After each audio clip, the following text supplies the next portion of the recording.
आज हम Karnataka state board का ये क्लास 7 हिंदी सब्जेक्ट सुमन, हिंदी टेक्स्ट बुक सुमन क्लास 7, इसका चैप्टर नंबर 17, दो थैलियाँ यानी कि 2 बैग्स का इसका जो लिखे हैं डॉक्टर गिरिराज शरण अग्रवाल जी के द्वारा लिखा गया है। 2 थैलियाँ, इसका आज हम एक्सपांशन करेंगे। तो इस पाठ से हमको क्या शिक्षा मिलेगा? केवल काम करना काफी नहीं है, कोई भी काम करने से पहले सोच विचार करके तन मन लगाकर काम में जुट जाना चाहिए। तो यानी कि काम करना काफी नहीं होता है, क्योंकि काम करने से पहले हमको सोच विचार करके क्या सही है क्या गलत है ठीक से प्लानिंग करके हमको काम स्टार्टिंग करने से पहले हमको प्लान करना चाहिए और उसमें जुट जाना चाहिए। विवेक के साथ, विवेक से काम करने से ही कोई सुखी या विजयी हो सकते हैं। अगर विवेक हम लगा के काम करेंगे तो हम खुशी या विजयी हो सकते हैं। तो यहाँ पे जो जो पात्र का परिचय यानी कि जो जो कैरेक्टर्स यहाँ पे इस 2 थैलियाँ, ये कन्वर्सेशन यानी कि डायलॉग संवाद, जैसे दो 1 2 3 4 5 पर्सन से यहाँ पे 5 कैरेक्टर से उनके बीच में जो कन्वर्सेशन हुआ है, जो डायलॉग है, जो संवाद, जो भाव का आदान प्रदान हुआ है, उनके बारे में यहाँ पे वो पात्र का नाम है गिरिधारी। गिरिधारी जो है व्यक्ति है मोहित के पिता है। मोहित है गिरिधारी का बड़ा पुत्र है। गिरिधारी जी का बड़ा पुत्र का नाम है, बड़े पुत्र का नाम है मोहित, और रोहित है गिरिधारी जी के छोटे पुत्र। मोहित रोहित।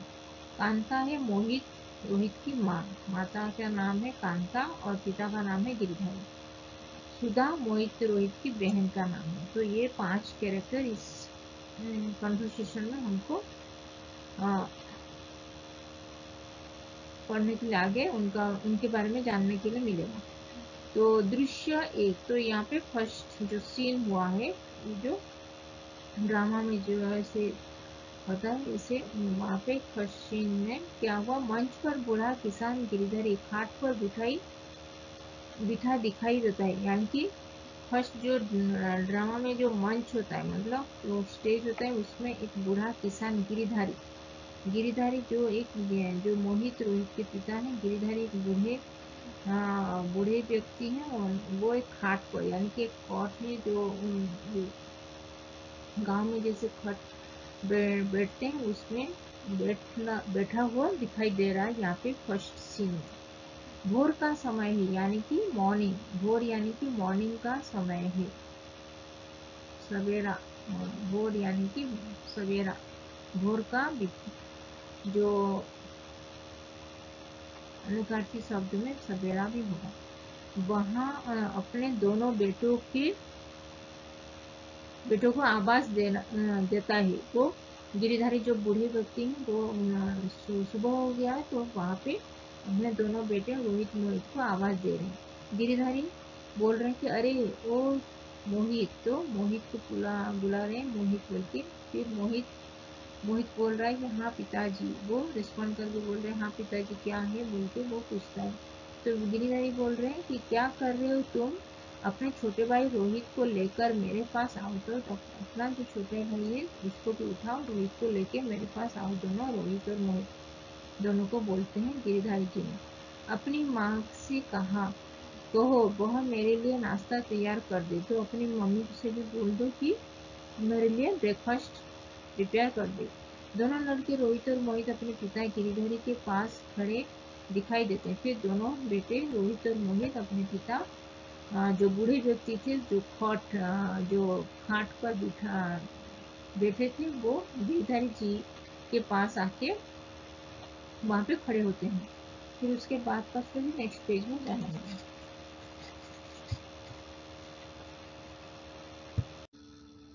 फिर मोहित बोल रहा है कि कहिए पिताजी क्या आदेश है। फिर अपने पिताजी को पूछता है मोहित कि क्या आदेश है, क्या ऑर्डर है बोल के वो पूछता है। फिर गिरिधारी जी बोलते हैं कि बेटे तुम जानते हो मेरा पूरा जीवन खेतों में काम करते बीता है। 50 साल से अधिक हो गए कड़ी कड़ी मेहनत करते हुए मैं बहुत थक गया हूँ। तो वो गिरिधर जी बोलते हैं कि बेटे मैं अभी 50 साल से अधिक मेरा ये जो खेतों में पूरा जीवन में काम किया हूँ और मेरा 50 साल से अभी अधिक वर्ष हो गया है और मैं अभी भी कड़ी मेहनत कर रहा हूँ। तो अभी मैं बहुत थक गया हूँ बोल के वो कहते हैं। फिर रोहित जो उनके जो छोटा बेटा है वो बोलता है कि हम तो आपसे बार बार कहते हैं पिताजी अब आराम करें, खेत किसानों का काम हम खुद संभाल लेंगे, पर आप मानते ही नहीं है। तो अभी वो जो रोहित उनका जो छोटा बेटा वो बोलता है कि हम तो आपको बोल रहे हैं हम दोनों भाई कि आप अभी आराम करें, आपको अभी ज़्यादा काम करने की ज़रूरत नहीं है, आपको अभी आराम करना चाहिए और खेत किसान के काम अभी हम भी खुद हम दोनों भाई संभाल लेंगे। आप लेकिन आप मानते ही नहीं हमारी बात बोल के वो कहता है रोहित अपने पिताजी गिरिधर जी से। फिर गिरिधर जी बोलते कि मानो कैसे, एक तो काम करने की आदत है, फिर मुझे तुम दोनों पर इतना विश्वास नहीं है कि तुम खेत किसानों की पूरा काम संभाल सकते हो। फिर गिरिधर जी बोलते मैं कैसे मान लूंगा कि तुम, मुझे तो काम करने का आदत है, मैं काम बिना काम करके ऐसे बैठ नहीं सकता घर में, और मुझे भी तुम लोग के ऊपर विश्वास भी नहीं है कि तुम खेत किसान के बारे में कुछ भी तुमको आइडिया नहीं है, तो तुम कैसे इस काम को संभाल सकते हो बोल के वो कहते हैं रोहित मोहित को। फिर मोहित बोलता है कि आप विश्वास तो करके देखें पिताजी, हम दोनों आपकी संगत में खूब जान गए हैं खेती के काम को। फिर वो मोहित बोलता है कि अपने पिताजी गिरधारी जी से कि आप हमको हमारे को ट्रस्ट करके तो देखिए कि हम दोनों भी आपके संगत में आपके साथ मिलके जो काम करते हैं तो बहुत सारे जानकारी हम प्राप्त कर चुके हैं खेती के बारे में। फिर गिरिधारी कहते हैं केवल काम जानना ही काफी नहीं होता है, बोलते हैं दोनों बेटे रोहित मोहित को। फिर रोहित कहता है कि किसान को अपने विवेक का प्रयास भी करना पड़ता है कई बार, यही ना बोल के वो कहता है रोहित अपने पिताजी गिरधर जी से। फिर मोहित कहते हैं जब तक आप हम लोगों को मौका नहीं देंगे हम अपने विवेक का प्रयोग कैसे कर पाएंगे। तो हम दोनों को जब आप हमारे ऊपर ट्रस्ट नहीं करेंगे, हमको मौका नहीं देंगे, हमको काम करने के लिए नहीं बोलेंगे, तो तब आप कैसे पता चलेगा हमारा हम कैसे कर पा रहे हैं या नहीं बोलते।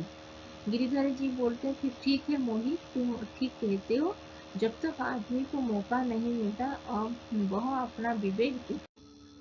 फिर कांता आती है, उनकी जो छोटी बेटी है, तो कांता आके गिरिधर जी से बोलती है कि खाना तैयार है, आपको खाने के लिए मम्मी बुला रही है बोलती। फिर गिरिधर जी बोलते हैं कांता मैं तो जीवन भर तेरे पाँव से पाँव बांधे बैठा रहा, खेत और घर के अलावा दुनिया में कुछ देखा ही नहीं, अब 4-6 महीने के लिए घूम आने दो मुझे।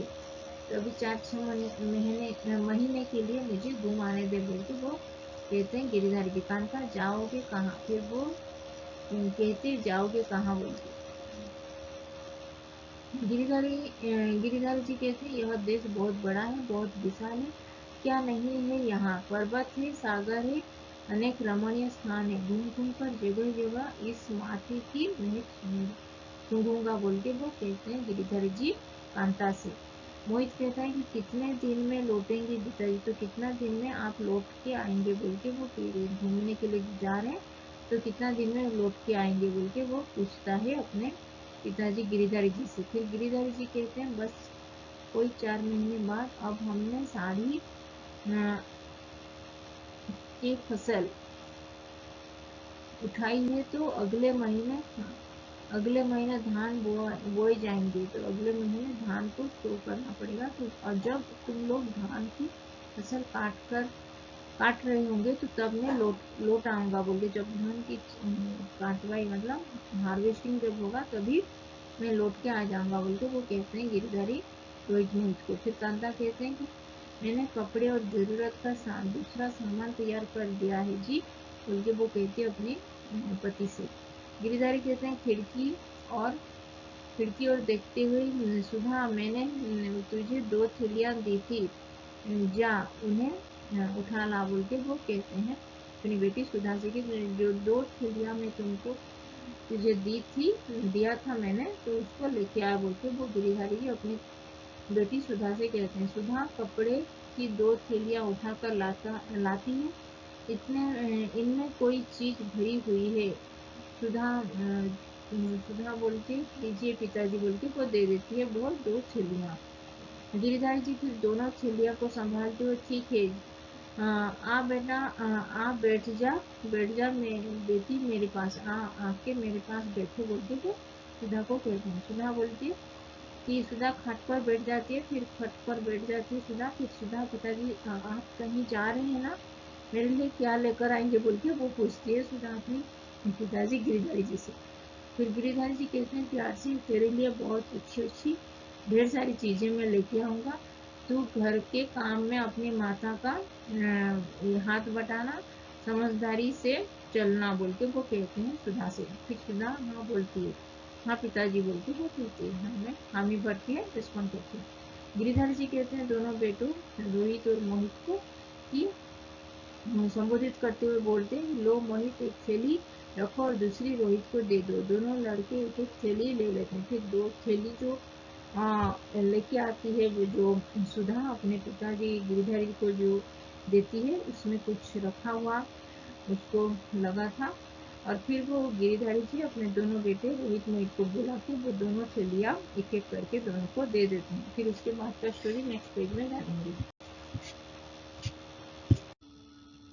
फिर मोहित पूछता है कि इनका क्या करना है पिताजी बोल के वो पूछता है गिरिधारी जी से। फिर गिरिधारी जी बोलते हैं इनमें आधा आधा किलो धान है, बहुत बढ़िया किस्म का, कुछ दिन पहले मंगवाया था मैंने। तो यहाँ पे 2 थैलियों में मैं कुछ धान के बीज रखा हूँ, मतलब धान का जो सीड्स को बोना है, तो वो बहुत बड़ा बढ़िया किस्म का धान का सीड्स है यानी कि बीज है।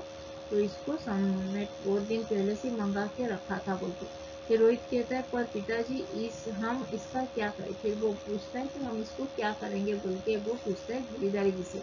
गिरिधारी बोले तुम लोग इसे सावधानी से अपने पास रखना, खराब ना होने देना इसे, लौट कर देखूंगा तुमने इस धान को किस तरह सुरक्षित रखा है बोल के वो कहते हैं कि इस तरह तुम दोनों इसको सुरक्षित रखियो, मैं देखूंगा, तुम्हारा परीक्षा में ले रहा हूँ बोल के वो कहते हैं। फिर मोहित कहता है ठीक है पिताजी बोल के वो कहता है। गिरिधारी जी उठते हुए और अपना सामान लेकर घर से बाहर निकल जाते हैं। फिर अपना जो सामान लेके जो बैग ये लेके वो घर से बाहर चले जाते हैं, वो घूमने के लिए जो जाने वाले थे। फिर कांता दोनों बेटे और लड़की इस उसे दरवाजे तक छोड़ने जाते हैं। फिर कांता और उनके जो दोनों बेटे भी उनको दरवाजे तक छोड़ने जाते हैं। फिर सेकेंड सीन में है दृश्य 2 यानी कि सेकेंड सीन पे स्थान पूर्ववत। रोहित कहता है भैया मोहित, तो भैया संबोधित करती है मोहित को, कहता है कि भैया मोहित, मोहित भैया समझ में नहीं आया, पिताजी ने धान को ये थैलियाँ हमें किस लिए दिए हैं, तो मुझे समझ में नहीं आया कि ये धान की थैलियाँ यानी कि जो धान की जो छोटा छोटा बैग्स यहाँ पे जो धान का बीज यहाँ पे है उस थैलियाँ को क्यों दिए हैं मुझे समझ में नहीं आ रहा है बोल के रोहित पूछता है मोहित को, अपने बड़े भाई से।